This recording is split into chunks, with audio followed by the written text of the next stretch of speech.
একটা পুরাতন গল্প, এটা সবাই জানতো কিন্তু আপনারা জানেন না।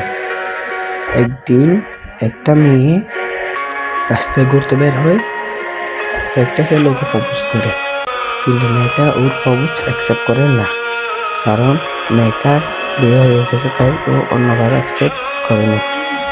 পরে ছেলেকে বলতেছে, বন্ধু চল আরেকটা মেয়ে পটাই।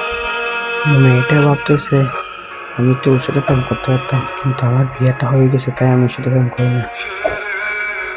মেয়েটার ওয়াইফ ছিল উসি, তাই ছেলেকে বইয়ে কিছু করে না।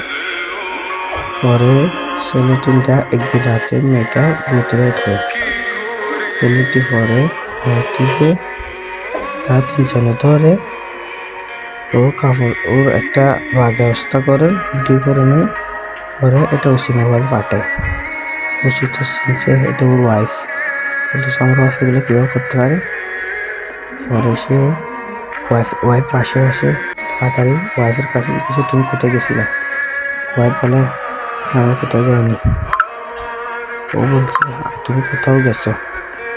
তবু ওয়াইফ বলে না আমি কোথাও যাইনি। তাহলে এগুলো কার ভিডিও দেখো? এরকম বলার সাথে সাথে মেয়েটি অনেক কাঁপতেছে। কাঁপার পরে সে মেয়েটিকে বললো এগুলো তুমি নিজে গিয়ে করছো না, এগুলো তোমার জোর করছে, সেগুলোকে আমি চিনি তো, বই দেই না। ও বলছে এগুলো আমাকে জোর করে করছে।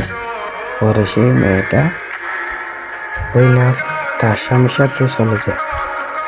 তারপর পরে সে পুলিশটা তাদেরকে ধরে বলছে তোরা এগুলো কেন করছস? ও বলছে ওকে আমাকে প্রপোজ করলো, আমরা ওকে আমাদের প্রপোজ অ্যাকসেপ্ট করিনি। পরে সে মেয়েটা অ্যাকসেপ্ট না করার কারণে তাকে ধরে নিয়ে যায়। তারপর পুলিশ তাদের থানায় নিয়ে যায়। মেয়েটাকে ডাকে, পুলিশের একসাথে হাজির করে বলতেছে এগুলো করার কারণ কি। এরকম বলে ওদেরকে মারধর করে ছেড়ে দেয়। পরে তারা স্বামী স্ত্রী দুজনে চলে যায়। এখানে ভিডিওটা